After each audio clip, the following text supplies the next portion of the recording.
Hello, and welcome to the Social Psychic Radio Show featuring Jason Zook. In uncertain times, we must change our focus and priorities. This show will highlight social justice issues with the goal of expanding minds and increasing unity, love, and mutual respect for ourselves and our planet. We support the Black Lives Matter movement. Our show aspires to promote social spirituality, which simply means that by coming together, we can solve any of our problems, including the goal of bringing an end to all forms of hate, discrimination, bias, or oppression.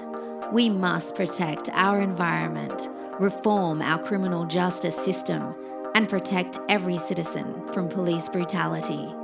When we come together, it becomes possible to bridge the gaps that plague our society and divide us from within. We the people means everyone. Hello and welcome to the Social Psychic Radio Show. This is Jason Zook. It's a great pleasure I have an opportunity to have a true visionary on the show today, Daniel Liebeskind, the CEO, founder, and CEO of Topia, and originator of the Confluencer. Daniel's made a career out of building and leveraging technology to bring people together from Wall Street to Silicon Valley. I'm so excited to have Daniel on the show. Welcome to the show, Daniel. Thanks, Jason. It is absolutely an honor and a pleasure to be here. Thanks for having me. I find your background very interesting, and I wanted to ask you, what was the first moment in your career where you realized that you were doing something very unique and special compared to what, average people do? That's an interesting question. I was building video games when I was a little kid, and I was having garage sales. I was collecting trading cards and going and sort of aggregating the amount of cards and valuation, turning it kind of into a startup, even when I was a kid. And a lot of my peers were out playing sports, and I was athletic, but I was much more interested in trying to create business. And really, ultimately, as I reflect back, it was creating products. And so I think what I've found through my life is that I'm a product builder, and whether it's trading card collection as a product, or it's software that brings people together, or it's even fitness software, I've actually created something like 30 different products now over my life. And so, I guess the first moment perhaps when I felt that I was different was when I actually left investment banking. Most of my peers in investment banking stayed in finance, right? And I very intentionally not only left and became an engineer. And I guess the reality is I was an engineer when I was a kid, but went back to my engineering roots. And versus any of my peers, even people that left investment banking, and to be fair, I was an investment banker, then I was an investor at a growth equity, private equity, venture capital firm called Summit Partners. And most people that left that and went to startups were like the chief revenue officer, or were in growth, or doing business development. And I went and I learned to code again, right? And I learned modern web frameworks because I wanted to actually build things, and I didn't want to be beholden to the engineers that knew how to build. I wanted to turn myself into a sorcerer, right? And so, growing up reading Harry Potter, Hogwarts, everybody, that read that sort of embodied themselves as Harry Potter, and, wanted to, this dream of finding your own special abilities. And I coach a lot of even young kids now on becoming technical.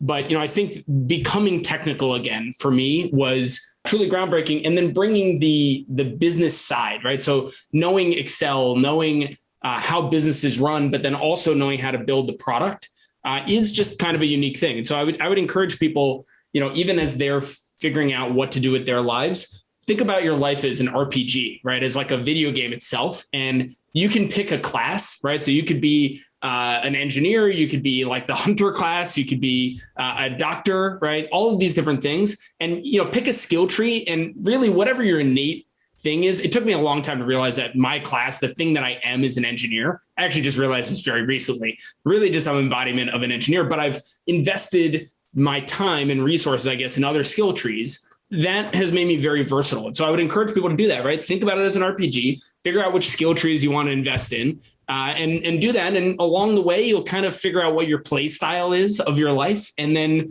go deep into that skill tree and become an expert at that. For me, it's product building, right? You're going to unlock special abilities that you can then use on a day-to-day basis. And yeah, that's just the way I think about it.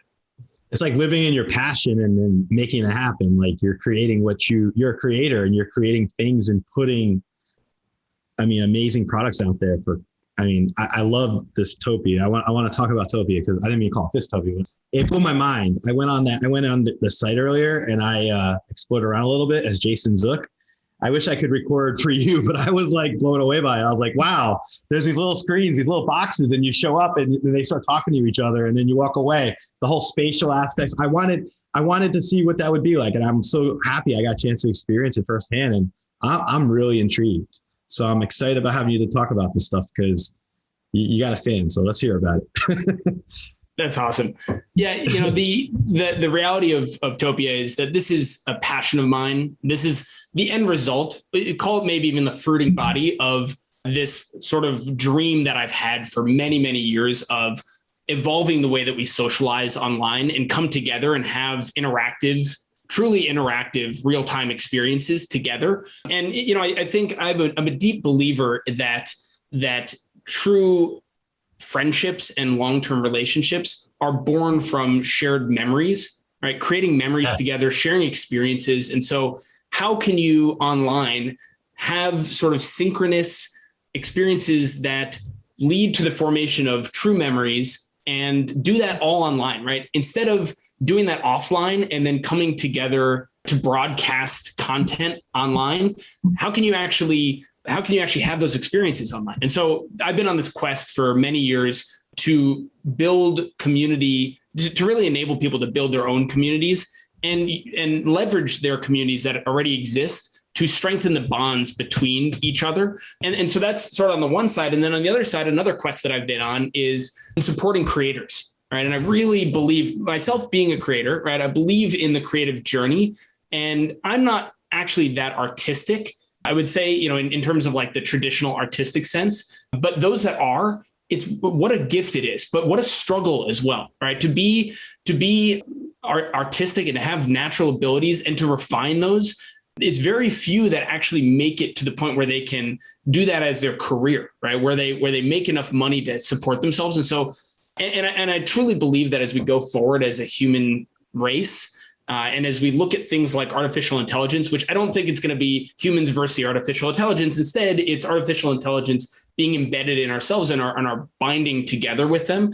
And when you look at the AI human evolution that is going to happen, the creatives are going to be the sort of last bastion of what it is to be human, right? A lot of the automation is just going to be done by the AI, kind of like how our phones have enabled a lot of the automative things that in the past you had to do manually. Now it's all automated. But the creative sense, some of our tools actually enable creativity, but we're not being replaced on the creative side. And all of that is sort of a rambling way of saying that, it's really important right now that we foster a sense that being a creative is a long-term viable option for even the kids right now, right? Be a creative. You should. And so creating platforms that really enable creativity and allow people to experiment and allow them to earn money by creating things. And in Topia, you earn money by creating immersive experiences that are social and bringing people together to actually have human connection in these spaces. And we're calling those confluencers, and we can talk about more about that. But that's really it's the smashing together of sort of how do we support creators and how do we bring people together for real human connection online. I really am blown away by all this. These are things that I haven't been like thinking or contemplating. So like for me to have you to talk about this firsthand, and how did you come up with this idea originally? Was there an inspirational moment where you had an aha? Maybe you were sitting there with somebody at a Starbucks having a drink and you just thought in your mind, spatial Topia. Oh my God. Like, how did you first think of this? I had a startup in 2014, 2015 called Body that was similar to Topia, but for the fitness space. And it was a way for fitness instructors to create their own virtual fitness studios and then teach live interactive classes where they could see the participants could see each other. And it really made it so that you could work out online in a human way, right? I could take a fitness class with my sister in New York and our instructors in Chicago, and it feels kind of like we're all together in a way that previous to that, and now there are things like this that I'm describing that exist online, but previous to that, it was all broadcast fitness for the most part, right? Peloton was just starting to come into its own, but even that is mostly few to many. Or even one to many, and then there's some connectivity. It's not really trying to emulate that experience of being in person. And so, when you're broadcasting, when you're one to many, there is not that ability for sort of community to build, right? And so Body was, I didn't even really realize it at the time, but what I was building was a community platform, right? And people that were taking these classes formed communities around the teachers. And the teachers, what ended up happening was the teachers really were leaning on Body to build their communities itself. A lot of teachers that were coming to the platform didn't have big followings. They weren't Jillian Michaels or, a famous fitness instructor. They were ordinary people who wanted to find people all over the world that take their classes real time with them and have that human connective experience and fix their posture, for example. You can do things real time that you can't do in a broadcast one to many. You can actually watch how they are working out and you can give them help. And that's the beauty of an in-person fitness instruction. And so that was sort of the origin in many ways. And I've been into communities in general long before that, but that was the first time I built a product around the idea of building community online. And we were using a lot of the same, in its infancy, a lot of the same technology. So web real-time communication, which is what Topia is built around. And, some of the modern JavaScript frameworks is actually one of the first things I coded after coming back to coding.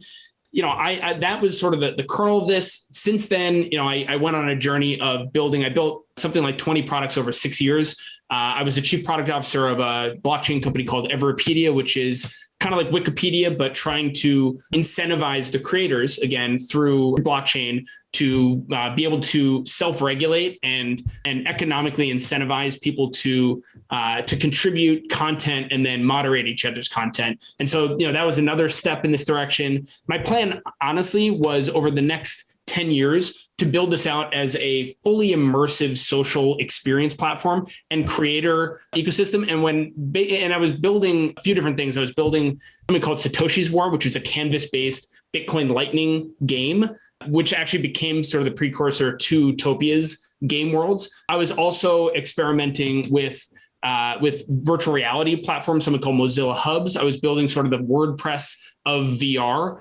And that also is kind of what Topia is. So another way to think about Topia is as WordPress, a social immersive WordPress with plugins. We have a marketplace that are basically templates that you can plug in. And we have a lot more of that sort of stuff coming. So, I was already dabbling with these things. And when the pandemic hit, I realized that what people really needed right now was a really accessible browser-based way of bringing their communities together. And I was part of a few communities that were using Zoom to do this. And the problem with Zoom is that you need a facilitator. One of the problems with Zoom is you need a facilitator, right? Zoom is amazing for business meetings. It's not really great for unstructured hangouts. Casual discussions like we're having right now for the podcast, right? Being recorded through Zoom, ironically. But when we get on your platform, which I love about it is it's casual feeling. You're like, it reminds me because I have an Oculus, one of my friends gave me. And it reminds me of that flowing feeling where you can go around and communicate. And I like that a lot. And yet I like the fact that you have all the other people show up that are in your proximity and you can hear them based on where you go.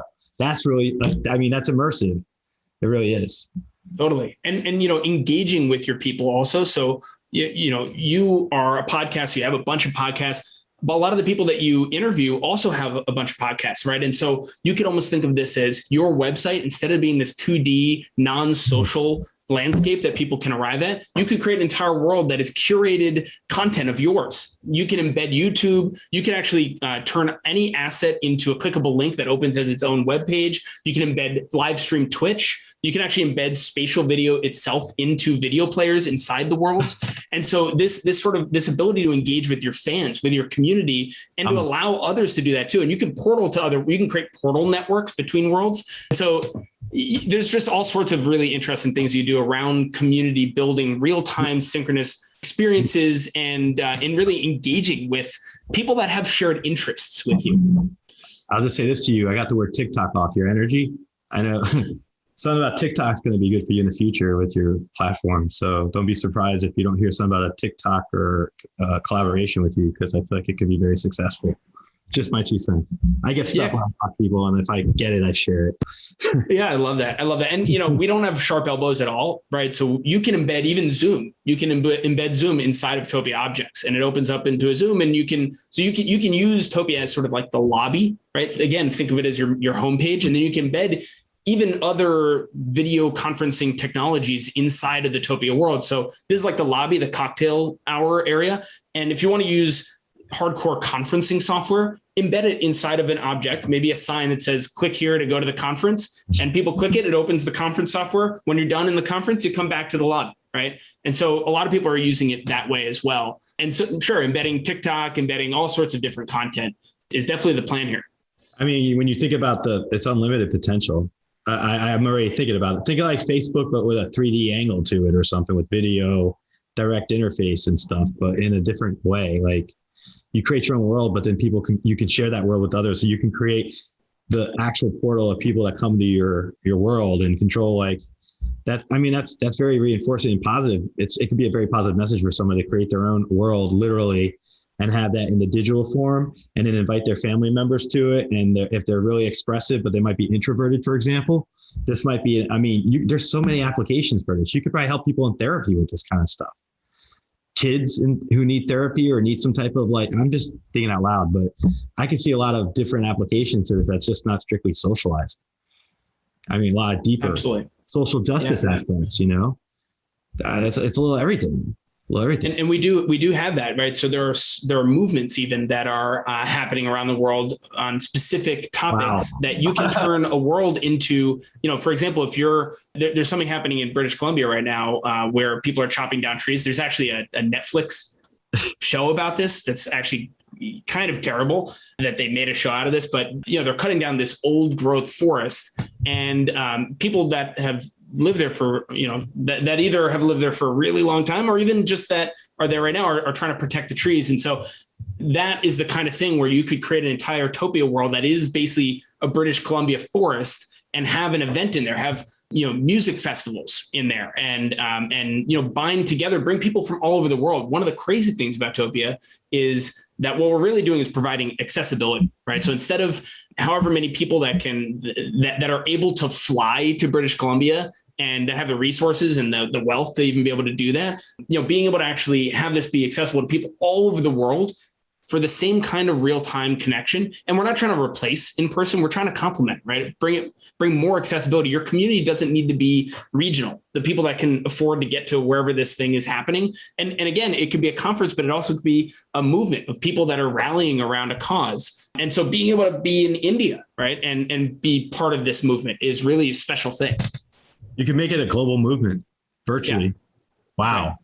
Think about that for a minute. Yeah. Think about that. And you're utilizing synchronicity in such a unique way. Like, I like it. I like the whole concept of it. Let me ask you this. What do you do in your off time?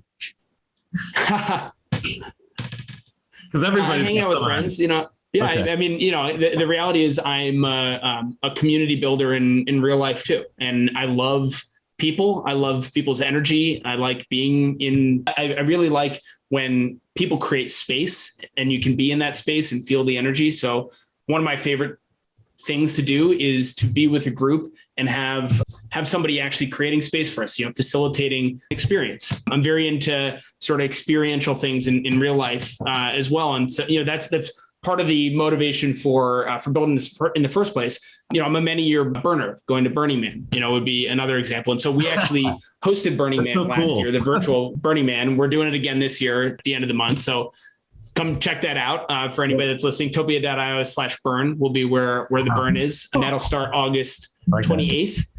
And, so I do things like that. I have a big community of people that are really into experiential get-togethers. And, we're really trying to build this platform to enable that for people beyond myself. And one of the things that I've, and my sort of my community, one of the things that's been really interesting on my own journey and that I hear spoken many times is when somebody has a really profound experience, especially in a group, in a community, their first thing is, how do I share this experience with other people, right? How do I bring this to be accessible all over the world?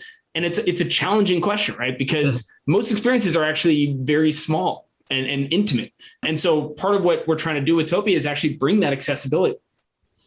That's amazing. And when you brought up Burning Man, I'm a fan of Burning Man. I've never been to one yet, but I'm a fan of it and I respect it. I've been to one smaller festival a couple of years ago before COVID here in Florida, just to experience the art of it and the exchange of ideas. And it's an experience you can't describe. Like I attribute it to like time doesn't exist for 3 days. And you have a good time with a group of people that are amazing. I think it's an excellent experience for people to be able to endeavor on.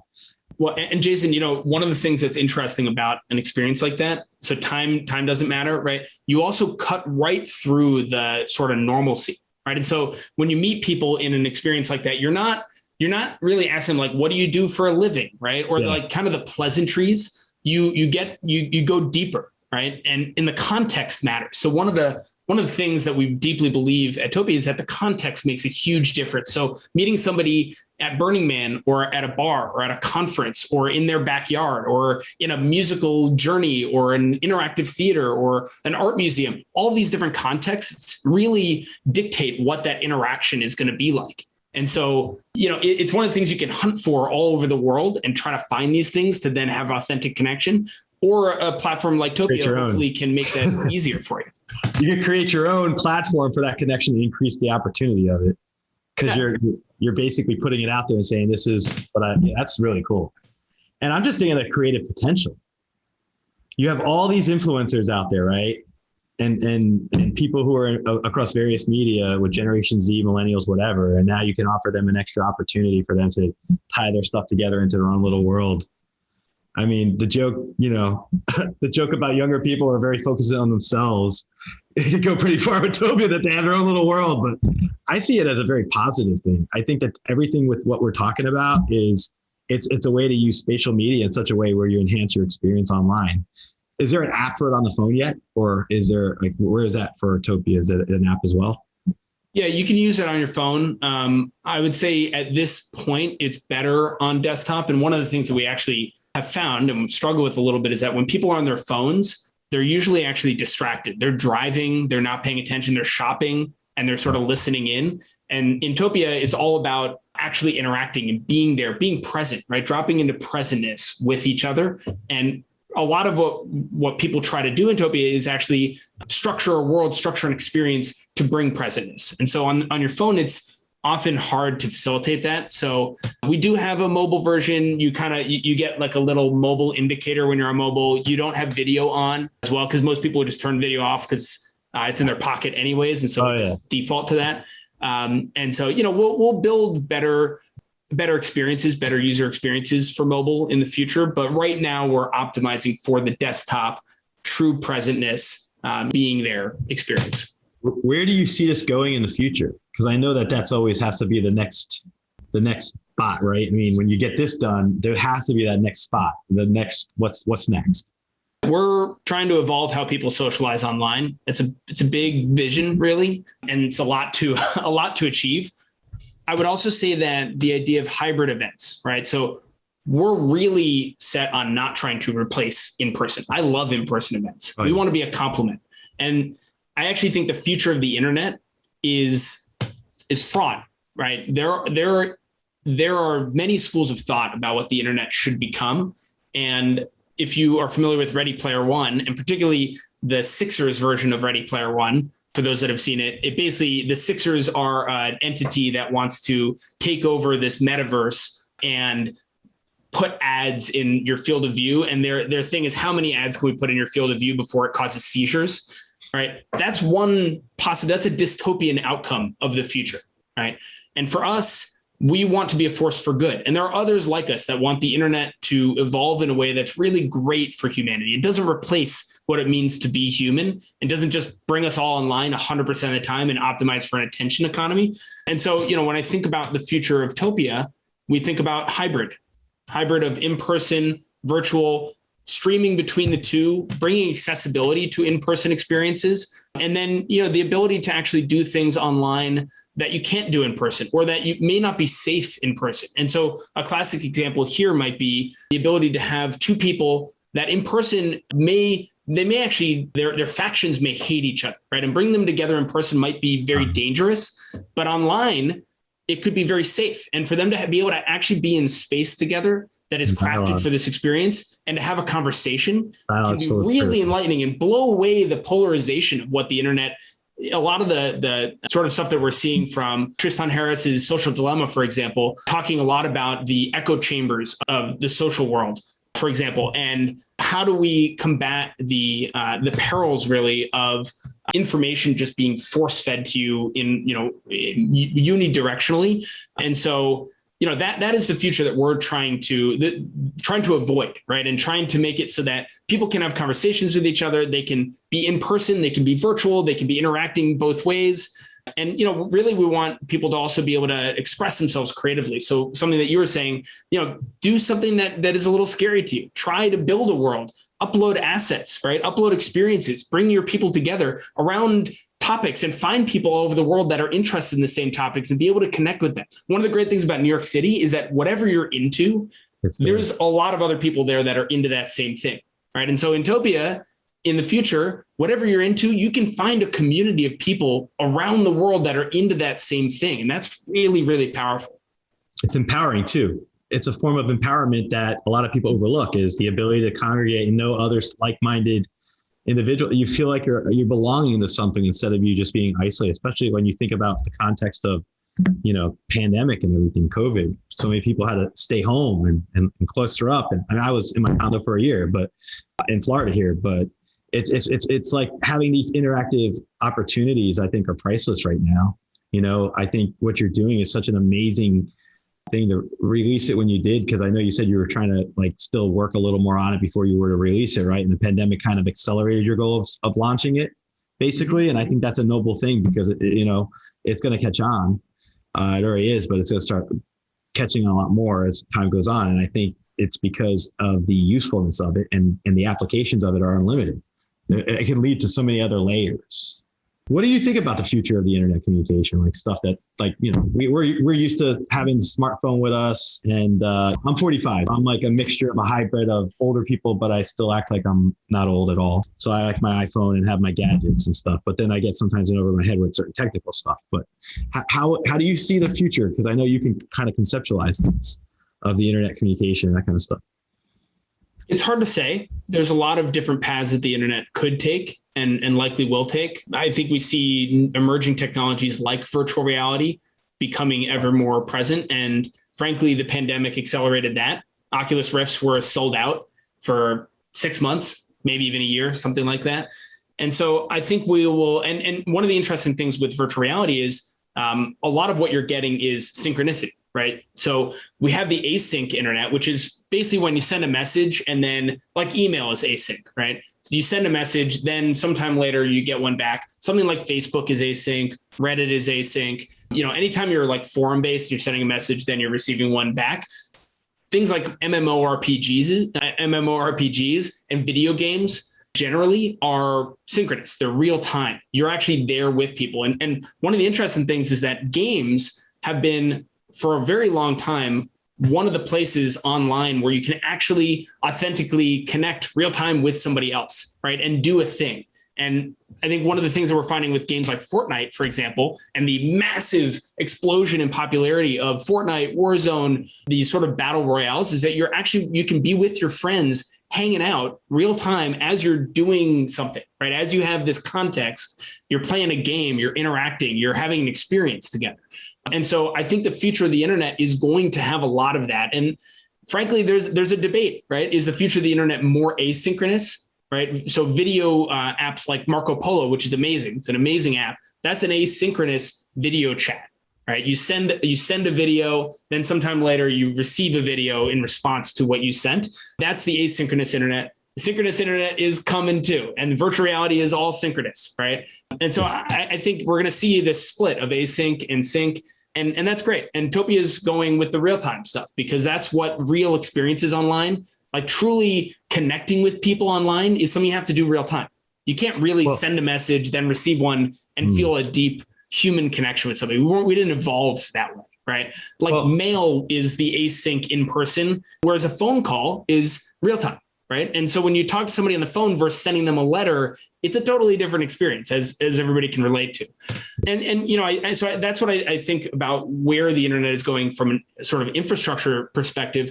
I think we also really need to be thoughtful around the ethics of the internet, right? And what are we optimizing for? So I brought up Ready Player One, and the first version of the internet very much, and especially the social internet, very much optimized for an attention economy, right? And so a lot of the big tech players, they are serving ads. They're optimizing to be able to serve you more ads, which means they need you on there for as long as they possibly can. That's an attention economy. And left unchecked, that's where everything's going, right? How much time can they get you to spend connected to your device? Even some of the complaints we see, you know, or we make about like the younger kids and they're just on their phone all the time. That's not an accident. That is engineered. That is You're intentional, right? And so I think that there is a growing movement of folks that are looking at that and saying, hey, we're building products that we want to be really great for humanity, and we're gonna optimize, right? We're gonna optimize our products, but we're gonna be really conscious and really intentional about the fact that we need the outcome here, the end result, to be really a good place, the internet to be a good place for people. And so it's going to be an interesting battle between sort of the old way of thinking about things and the new way of thinking about things, and optimizing for an attention economy versus optimizing for what's good for humanity. And, you know, we'll see how it all shakes out. I don't really know. I would like to think that what's good for humanity will win, and that, you know, I understand the attention economy thing, but at the same time, I also think there's value to replicating real interactive behavior. And that's what I think the spatial stuff's going to do, is it becomes immersive, but in a real way. When I was on there earlier, I felt very like I was there. You know, you can feel like the value of that when you have that type of spatial connection. The walking away, and you know, that's pretty powerful, I think, for an immersive experience for someone like myself that hasn't had that before, except for when I go on VR. It kind of reminded me like that, but without the VR headset, right? And I think you'll probably move into the area of future once they become more commonplace. I could see them being like glasses, you throw them on, like visors or something in the future, who knows? But I want to ask you this. Before we got on camera, I always like to ask my guests spiritual questions. And I want to ask you this.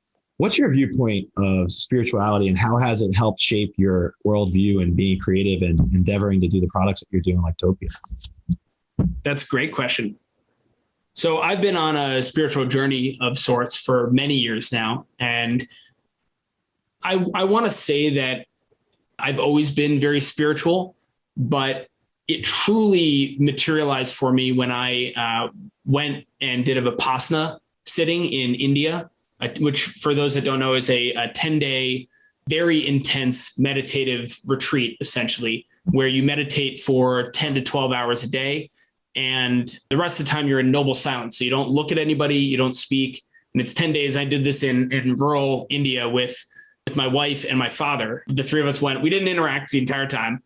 And the whole idea is stillness of the mind and awareness, right? Awareness of sensations. And then through that awareness, forget the exact word, but basically not worrying about whatever sensations you're feeling. So if you're feeling pain, being equanimous, I think is the word, right? So being equanimous to pain or to pleasure, and sort of just having stillness and having mastery over your own reactions to these sensations. And this just completely blew my mind. It was, and the point of it is not to become a master of your awareness in the way that I wound up doing. I kind of didn't follow the exact path that the creator of Vipassana wanted us to, which is to be completely equanimous.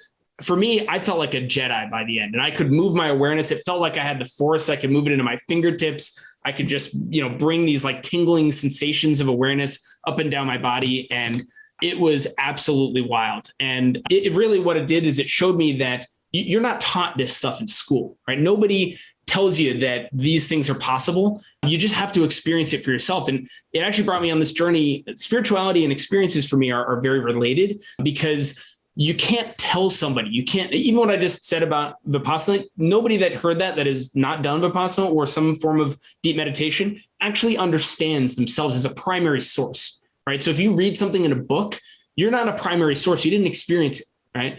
And so spirituality for me is actually not read in a book. It is not told to you. It is something that you can experience for yourself and have it become part of your knowledge, part of your spirit, part of what makes you you. It's like, the food that you eat, you are what you eat. You also are what you experience, right? And your spirit is what you experience, I believe.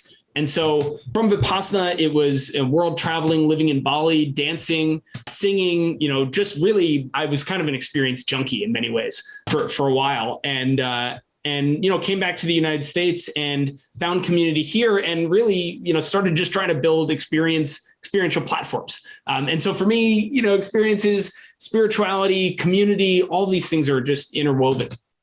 I feel like you look at the world as more than just 3D. You look at the higher levels of the world. I feel like you get direct downloads yourself through all the meditative aspects of what you've done. And I feel like that helps benefit you. And it also gives you guidance with your ideas and your creativity. So you're gonna have a lot more downloads coming your way. You think spatially. I feel like you have like the ability of looking at things from spatial points of view, and you grasp big picture things. So it's gonna be interesting to see what you produce in the future. Put it that way. I'm excited. When you look at yourself now and what you've gone through the last, say, 15 years of your life, what was the greatest challenge you experienced that you had to overcome in order to feel like you were ready to take on life's challenges, which put you where you are now? It's an interesting question. I think for me, probably one of the big struggles has been that I love building products for the sake of building products alone. And so I spent many years building things without really having an intention of even releasing them or doing anything with them. And that can actually get a little bit demoralizing in some ways. And I spent many years when I was younger, especially, and sort of less mature, and wasn't really sure exactly what I wanted from life. Going from one thing to another, just obsessively building, inventing. Then, when I'm near the end of it, I'm losing steam. I find another thing and I go deep down that rabbit hole. And then, and I'm building that, and then I go deep down another one. And I also struggled when I was younger to actually work with other people on these things. I like you said before, I sort of see the big picture. I'm also a software developer. And so I see the big picture. I know exactly, I can envision what the product should be, what all the features are, how it all relates. And I just want to sorcerer it. I want to manifest this thing. And other people slowed me down, right? What I've realized as I've gotten older is that you can't actually be successful by yourself. You can, that's probably an oversimplification. Depends on, how you look at success and, what you're actually trying to achieve. But you can't really build something that brings joy to millions of people by yourself. It's really hard, really, really, really hard. And you can't really do it and keep your sanity, I would say. So, that's been a big journey for me is figuring out how to work with other people and how to actually delegate my own thought process, my own product building to others. And also, realizing that other people's perspective is often really complementary to the way that I'm thinking about things. And so even Topia, I'm not going to claim that Topia, what it is right now, is entirely my vision. It's definitely not at all, right? It's and it's not even just our team. There's so much impact from the Topia team, but it's also our community. Huge, massive impact. Topia would not be even nearly what it is. And I don't even mean that from like Topia wouldn't be what it is without its community. I mean, the product itself would be completely different if we didn't have people in our community giving us constant feedback. I mean, we launched the first version of this 3 weeks after I wrote the first line of the code. We had our first event and the product was very immature, but we did that and we got a tremendous amount of feedback. We then iterated throughout the week. We had another event the next weekend, iterated throughout the week based on the feedback. And the whole thing has actually been very unlike any other product I've built, where we actually have a community of people that care about it and giving us feedback. And the product is a result of that, and it's the first really massive success of a product that I've had. And so the learning there for me is, build in public, build with your community, have them build it with you. And that's how you're successful. That's true. It does take a village, as they say. But I agree. I agree with everything that you said. Earlier when you were talking about ethics in the internet, that impressed me a lot too. I think we need that so heavily, to have ethics in the internet and to have it in a way that we're thinking about the future generations of humanity. How will we be raised on this stuff, and how is it going to change how we behave with each other, right? And interact, and what kind of negative ramifications can occur. like you said, if you're sitting on your phone too much, the whole addiction to your smartphone. I'll admit, when I misplace my smartphone, I'm like, my iPhone, I'm like, where is it? Like, it gets frustrating for me sometimes, but then I unplug and meditate and it works out. But like, what do you think about it? I think we're in transitional time. Everybody that's alive right now is witnessing something unparalleled in human history. And the trajectory that we're going really fast and it's accelerating, right? And we don't really know where it's going, but if we survive as a species and don't wipe ourselves out and we look way to the future, our great grandkids, we're going to the stars. And the nature of the internet itself is going to be very different than it is right now. And so in many ways, I believe that people will look back on this time as the time when these lines were drawn, right? And it's going to have to happen. The reality is it's going to have to happen over and over again. We're going to have to be confronted by these almost perilous moments in the internet, in technology, in human diplomacy. And, it's sort of like in Star Wars, right? Where you have the light and the dark. Yeah. Defaulting to light is not a thing, right? Once you are faced with the decision to go light or dark and you choose light, that's when you actually are, and doing that over and over again, right? That's the way to stay on the path of light. And so I think that's what we need to do here, right? We're confronted with this decision, with a few different decisions around the nature of the internet. Is it going to be a force for good, or is it going to be a force for darkness? And it's kind of defaulted to mostly good, but now we're facing this choice. And so, I hope that we, and I hope that people like me are able to shepherd, help to shepherd us towards the light. And this is not the last time we're gonna have to make face this decision, but it's happening right now in front of us.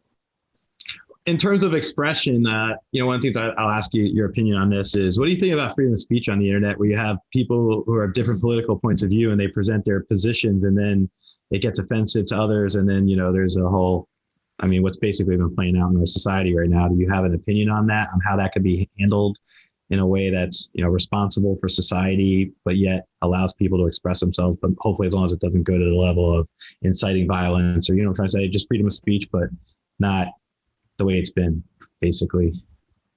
Yeah, it's a really tough problem, right? And a tough question. And I believe in free speech. I don't really believe in hate speech, right? I wouldn't even say really. I don't believe in hate speech. And where that line is the challenge, right? Where the political correctness of things, I generally think that people should be able to express themselves, but not in a way that is harmful. And one of the things that's really important in real life, right, in person, is consent. And so how do you build a technology that has consent built into the protocol level and safety built in, right, around consent? And I think where we get into a lot of trouble, both in person and online, is when we blow through consent, when consent's not a factor. And, I think that it's really important. I think that there's a movement in person to bring more consent-based interactions to groups. And so I think that the same is true online.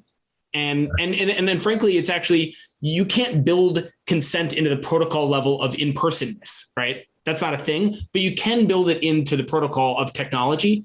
And so it's not a perfect answer to your question. The real answer is, look, it's challenging. We're all trying to figure it out. I think, if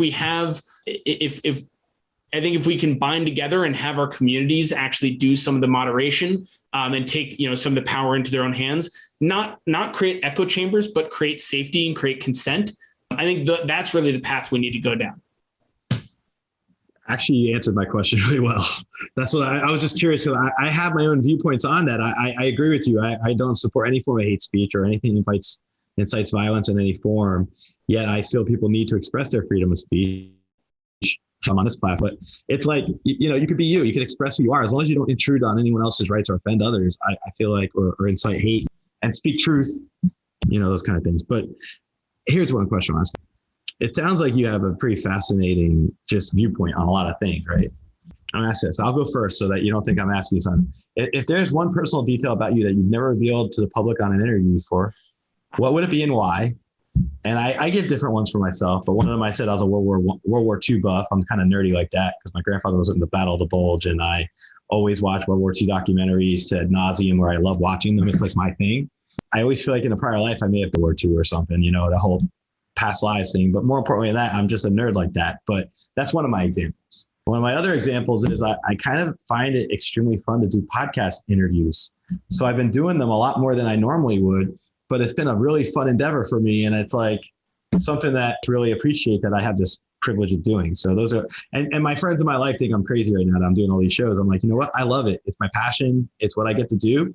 And it's awesome. So that's 2 examples for me. Yeah, I mean, I've alluded to the fact that I was a gamer, that I built games even when I was a kid. I think something I've never really talked about is that I was actually very almost addicted to games when I was a kid, to my detriment, right? In high school, I basically did no homework. I just gamed with my friends. I was into MMOs. I was playing World of Warcraft, Star Wars Galaxies. I was kind of obsessed with. They had a whole economy, EverQuest before that. And these games, one of the things for me is I almost can't play deeply immersive games like that anymore because they just suck me in, right? I love the experiential nature of them. And so, I think that in some ways it's certainly something I've never talked about on a podcast. It's also, a challenge. I think it's similar to the attention economy that we talk about in social. Some games just pull you deep in, right? And so one of the things actually with Topia that's a principle for us is that the content, it's like we've taken an MMO and the content, instead of it being like a deep immersive game that you're playing by yourself or even with friends, but the content's all about this game mechanics, giving you variable reinforcement and just sucking you in. Instead of that, we've basically made the content be the human connection, right? So we've taken like MMO games. And if you play World of Warcraft, it's kind of like being in one of the big town halls where all you do is just interact with people. We basically just built that piece, right? That's the content. And that's less addictive, right? I was addicted to video games. And I guess that's the thing I'll say. I've never said before. I don't even think I've ever said that out loud, but I feel like I was addicted to video games. And so now we're trying to build a video game that's all about human connection and not addictive. Like that. Yeah. I love that. See, that's poetic in a way, to me, that you have that personal experience and now you're using that ethically to create a product that reflects the protective aspects of that for other people. That's very deep for me. That's spiritual in technology right there. I like overlap in my show to have like certain things overlap, but I love it. Well, thank you for asking that question because I feel like I just learned something about myself, even in answering. Well, you're a very spiritual person yourself, so you're already like, you're in tune very well and deep. I mean, I've never meditated for 10 days straight. Well, I did through the pandemic every day, but not just that by itself. So I do believe in exactly what you're saying when you say that when you can meditate, you can journey inwards and you can really it is going on a journey. I'll say that it's nature's way of going onto a Topia yourself, right? When you meditate, it is a form of going on a Topia, and you can connect spiritually with higher beings, depending on your own beliefs. But I believe you can, and I believe that you could even sense other intelligent life through meditative practices. So I feel like there's certain ability. I think our mind is just unlimited in its infinite capabilities, and we're only tapping the surface of it like an iceberg. Like we're only at the tip. We're not even in the full realm. And I think technology is going to catch up with spirituality in certain ways. I think in my own personal prediction, I keep getting through meditation is that someday technology is going to be able to register when someone crosses over. You'll see an energy wave, kind of like an MRI or like one of those cats. I'm trying to describe it right, but I see that the wave from the crossing over of death onto the other side, it shows that it's not final. It shows a transfer. Mm-hmm. That's my prediction. Do you have any ideas yourself about what you think might get discovered through technology with spirituality based on your own endeavors or just experiences? Man, that's great. Well, one of the things that I think about, I guess there's a few things. One, I am sort of a believer in the Elon Musk philosophy that everything's a simulation. And his belief is that if humanity goes forward and permeates the stars and has infinite technology, one of the things that we would do is run basically an infinite number of simulations that are really high quality, right? Really high fidelity, where every instance of the simulation would believe that it's real, because that would be the point of the simulation. And so if in the future there's an infinite number of those simulations that are occurring, the chance that we actually are real and not a simulation is 1 out of basically an infinite number. And so we basically must be a simulation. Now, for me, that philosophy connected to animism and naturalism, and the belief that there are forces in this world that we don't really understand, which I believe very strongly. Oh, yeah. And I'll share another belief Sure. that resonates with me very strong, is that we didn't really know what gravity was hundreds of years ago, right? That doesn't mean that gravity didn't affect us and that it wasn't a real thing. It took us a long time to discover that. And so too, there are a lot of things that happen in the world right now that we don't have a perfect description for, right? And people have words for them, like serendipity or deja vu, or like that tingle you get, when like something happens and you don't know what it is, right? So it's pretty likely that in the future, we will discover what those things are, and they will be real systems that operate in the world that govern interactions. Energy is another thing that I believe very strongly in. I think if I go, right. And I, like, some people listening to that, they may even have felt that energy from me. Right. And so too, I can be really quiet and bring my energy down. And, you can affect other people through energy transfers. You can be affected by other people's energy. What is the word for that? Right. Los Santos, right here. Yeah, exactly. Exactly. So, but we don't, science doesn't have really much to say about what we just said. Right. And so there's a lot to discover there. I also believe, way in the future, and when you talk about things like God, as we permeate the stars, as we discover and we discover and we discover, I think the God is the thing that is still unexplainable. Right. It's no matter how much we discover, there may just be, in the end, like something that we just can't explain, that doesn't make any sense. And to me, like, that is God. And that also is the simulation, right? And so they're all connected to me. Interesting as the point you're raising, I believe energy is constant. I believe energy is everywhere. I believe that from my experiences as a psychic medium, that deceased loved ones come back and tell me that the energy is like an umbilical cord between them and us, right? So that love itself is one of those forces, just like our life force, but love is a force of energy as well. So it's unlimited in potential. You could tap into it. You just have to find it within yourself to be able to tap into it. And those are powerful messages just from, reading people, just spiritually interacting with a lot of spiritual people too. I believe very heavily that those things are so real because I've experienced what unconditional love feels like in a spiritual near-death experience. I didn't know if you've had any near-death experiences or anything where you felt that unconditional love or that energy that I'm describing. Like, words are hard to describe it in certain ways, but anyone who's spiritual taps into that in some way. So I figured I wanted to ask you about your experience with it. Yeah, I've never had any NDEs. I'm fascinated by it. I would say the closest I probably came to that, honestly, was during my Vipassana retreat and experience where, sort of disconnecting from myself even, and just having the ability to just be aware, not just of myself, but of everything simultaneously.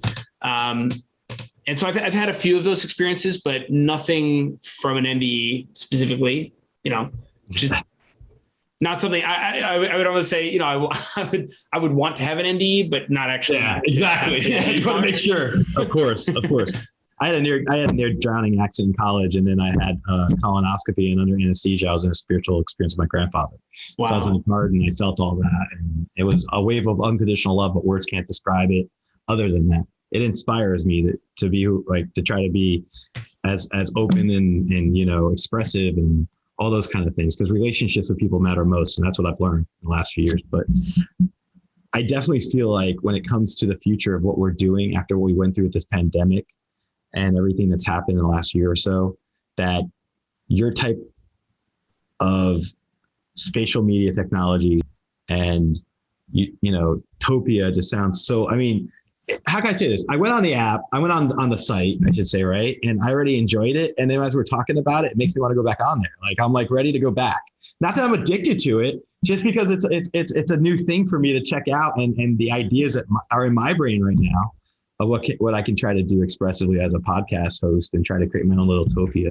Everybody wants to have their own little world, right? Think about it. Since we're little kids, we always had imaginary worlds, right? So why not create a virtual world and invite people to it and attach your stuff to it and creative and see what you make, right? That's what we want our audience to do.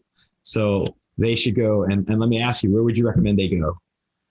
build their You can world? just go to, you can go to topia.io. There's a button to get started right on the homepage, and that will bring you into our welcome lobby where there are probably going to be other people sort of just messing around, maybe even somebody from Topia there to guide you a little bit. And from there, there's a button on the right that says create your own world, and you just create your own, and you can use one of our templates to get started and then customize it from there. We also have a marketplace where creators can come in and create entire templates or just specific scenes, collections of assets. And a lot of them are free. Some of them are paid, and you can just use that template. When you buy a scene, you actually get all of the assets as well. So you can customize the worlds and then try uploading your own stuff, right? Even we have kids that are scribbling on napkins and taking a picture and then uploading that into their world. You can try embedding YouTube content and create some kind of immersive experience for your friends and just bring them in, and have that sort of serendipity and that exploratory fun. We've also, like, my grandfather had his birthday party. He's 95. He had his birthday party in Topia, and we had like an embedded video stream montage of of images, of pictures of him throughout his life. Right. And Wow. so creating that context, and then we're all, the whole family's around watching the video go and interacting with each other. It doesn't even need to be super complex. It can be, a video montage. It can be Can you record on YouTube. Can you do like an event and record the event? Not right now. You can use Loom, or something like that. We don't have recording built into the system itself. Okay. The architecture of it is all peer-to-peer, end-to-end encryption. So when you're talking to somebody, the audio and video is actually not going through a server at all. Cool. It's going through an encrypted tunnel between two people's browsers. And so you can be really real, like you would be in person, and know that they're not just like recording your stream through a server or something like that. And so that's actually something that's been very important to us. We do have a server-based architecture that people can opt into for their world for event upgrades. And we will probably enable recording there. We also have a hybrid architecture where if you wanted to do a panel, like if the two of us want to have this podcast in a world and have a whole bunch of people, listening as sort of a panel and interacting with each other, we could be in server-based mode and they're all connecting to our stream via server and it's being recorded, but we can connect to them peer-to-peer. So we would see them through an encrypted tunnel and that wouldn't be recorded. So there's a lot of possibility for that sort of stuff in the future, but it's unlimited. And it shows you, it showcases this idea of privacy and safety and consent, right? We don't want anybody to be recorded against their consent. That would be a big no-no. That's a perfect balance between the two too. I'm very excited about that. I want to direct my audience to come check that out. They need to create their world, and they need to come check out my world once I create it, because I'm excited about this opportunity. I want to thank you so much for coming on. My last question to you: if you're a spirit animal, which spirit animal would you be and why? Well, look, I want to say like lion or tiger, but the only spirit animal I've encountered two. One was an elephant, which is, which is very powerful, like grandmother energy and, really a spirit guide for me through a pretty challenging experience that I had. The other was a frog, and a river frog. And, I for a while was kind of afraid to admit that because everybody wants to be like the lion or the condor or something mighty. But, I think the frog exploring a river, I've had that come to me a few times. And so for whatever reason, I guess one of my spirit animals is a frog exploring a river. I mean, I think that's awesome though, because when you think about it, I always say owl for myself, because I always say that I have two parrots and I'm into birds, but I also identify with the wisdom that an owl can represent and looking at things from a larger perspective and from an aerial point of view. So, and always on a quest for wisdom. So yeah, I think the animal I'm probably most similar to in many ways is like a wolf. I really like howling, for example. I like running. I actually like being on all fours, So I would say wolf is probably the animal that I most identify with in some ways. But I've had experiences with a bunch of different animals in the spirit world. That's awesome. I just want to thank Daniel for coming on the show. I mean, how exciting is it to have somebody who's created their own Topia? And this guy, he's the CEO of it and the co-founder of it. He's also an originator of the Confluencer. Check this out. I have to tell you, one of the things I love doing for my episodes is being able to, experience it yourself. And I think that's what I got really big from today is Daniel's big about creating experiences. And for myself, preparing for this interview, I had an amazing experience on Topia. So I would say check it out. I'm going to put the information in the program notes, and I'll promote it on social media, of course. I think it's just really exciting when you can have somebody who has ideas, and thoughts are things. And thoughts become big things when you put a lot of effort into it, and you sacrifice and you work really hard, and you put a lot of your talents into something, and you develop it and you develop it and you perfect it. And I think that's what we see with Daniel. He's a perfecter. He works hard. He experiences life, but he works hard at what he does, and he does what he does for a reason, so that we can enjoy these type of products that enhance our life in many ways and the infinite potentials. So check this stuff out. Stay positive, because when you're positive, anything's possible. And I want to thank everyone for supporting the show. If you have any questions, you could always email me directly at info@D, socialpsychicradio.com. Thank you. Thank you for listening to this episode of the Social Psychic Radio Show. Don't forget to join us for another episode next time. If you enjoyed the show, we'd love for you to subscribe, rate, and give us a review on iTunes. You can also check us out on Facebook, and don't forget to visit the Social Psychic YouTube channel. Until next time, it's a big world out there. Keep an open mind, embrace your paradigms, and know that the universe is always yours to explore.